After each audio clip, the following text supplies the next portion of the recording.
Am I live? What up, peeps? We are live from Phuket Walking Street. 2 months after the public launch of Facebook Live in 2016, more than 800,000 people tuned in to watch an exploding watermelon. The app, described by the company as a great medium for sharing raw and visceral content, has been used to stream events from the silly to the serious. Everybody moves down. But then it captured the aftermath of a fatal police shooting. He let the officer know that he had a firearm and he was reaching for his wallet, and the officer just shot him in his arm. And then this. A 15-year-old girl sexually assaulted by 4 or 5 teenage boys who streamed what they did on Facebook Live. Professor Desmond Patton studies the relationship between youth violence and social media. We now have a window into what's happening in communities where trauma and stress and violence are everyday occurrences. And so Facebook Live captures those moments inadvertently or advertently. In the sexual assault case, Chicago police charged 2 juveniles with taking part and using their phones to share it online. There is this thing that happens around celebrity and who's seeing this, how far can it reach, and will it make me famous? Authorities say at least 40 people viewed the Facebook Live video, but not a single person called police. It just disgusts me. But police went out of their way to chastise another group, what might be called the digital bystanders. Where are we going? What are we doing as a society that people will actually look at those crimes taking place and not pick up the phone and dial 911? But that troubling question is not unique to the digital age. Take a case from the 1960s in New York City, where 28-year-old Kitty Genovese, or Kitty as she was called, lived with her partner, Marianne Zelenko. She was very outgoing, very gregarious, very people-oriented. We were sort of closeted. I just never thought about it. You know, it just was my life. They shared an apartment in Kew Gardens, Queens. We just both tended bar, lived a very quiet life. The area was very, very nice. It was rather artsy in a way. Kew Gardens was really very safe. But late one night in March 1964, Genovese drove home from the bar she managed, unaware she was being followed by a serial killer. As she got out of her car, she saw Winston Moseley and started to run. This is where the killer must have started to catch up with Kitty Genovese. She didn't quite make it halfway down the block before the killer drove a knife into her. She screams, "Oh my God, he stabbed me. Help me, somebody help me." And she goes down on the ground, and she continues to scream. There are lights going on in the apartment houses, windows going up, and a man looked out and he yelled, "Leave that girl alone." Witnesses saw Moseley, startled by the noise, run away. But none of Genovese's neighbors came to her aid, even as she staggered into a nearby doorway, screaming again for help. She's lying helpless on the floor, and the door opens. It's her attacker. He stabs her multiple times. Then he cuts off her clothing. He sexually assaults her. Winston Moseley flees.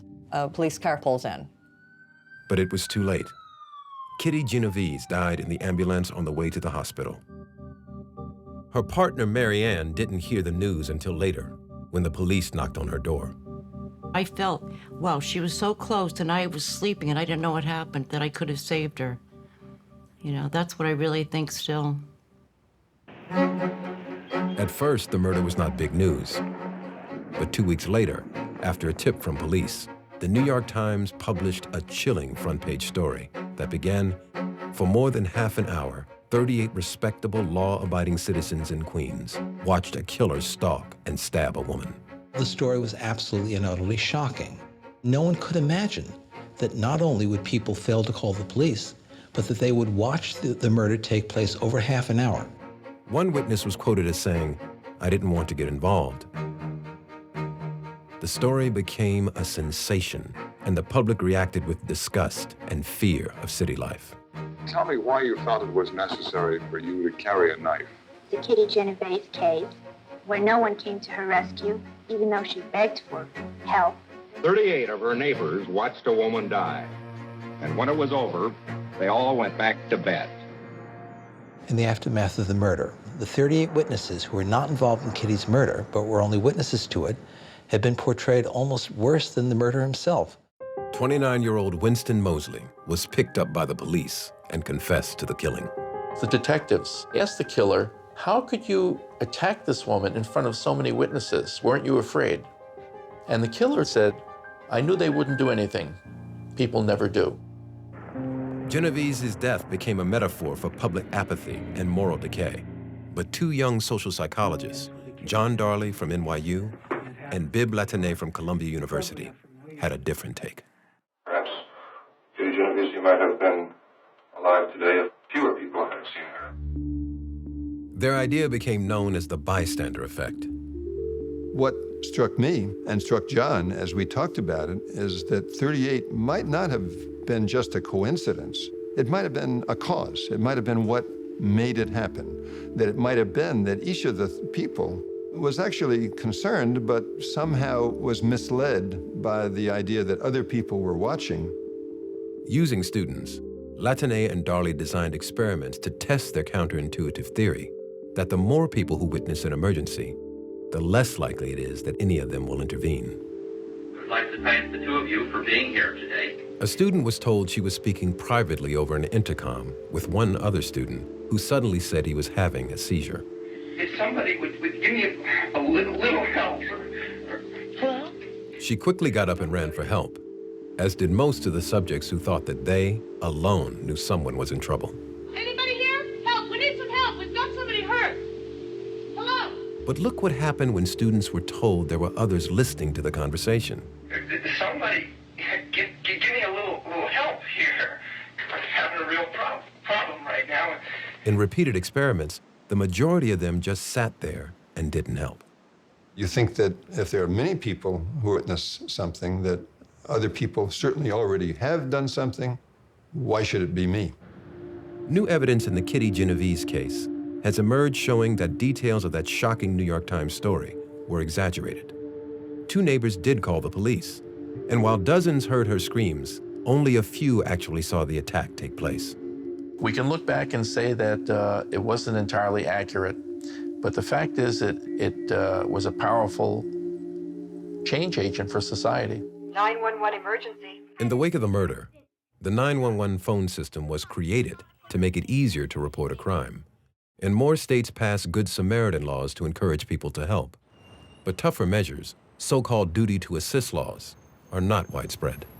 It's the law in many, if not most states, that there is no criminal penalty for failing to get involved, for failing to help someone who's in dire straits or in an emergency. Others watching the violence take out their cell phones and record it without intervening. But the age of violent videos taken by bystanders has led to calls for new kinds of laws.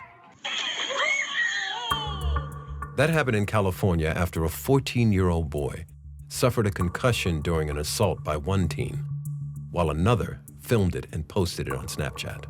Why would you do this? For a laugh? For a like? The boy who threw the punch was given probation. The teen who filmed it was not charged. Taking someone's worst moment and making it your best moment on social media is expanding exponentially, and we need to do something about it now, before it gets out of control. California has since passed a law that allows additional jail time for those who take part in a crime and video record it.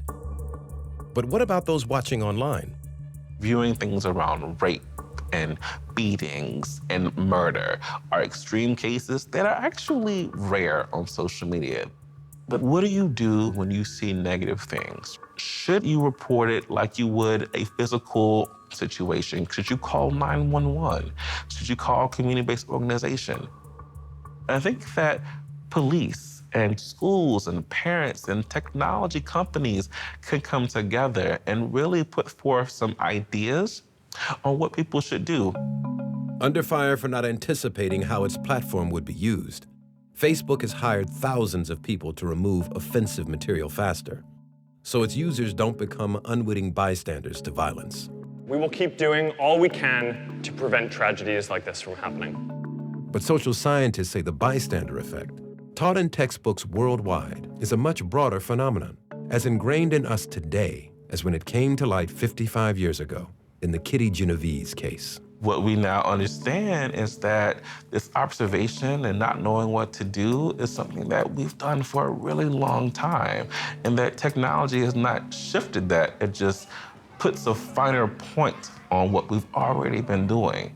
And I think we should stop there and think about, well, why are kids doing this to other kids?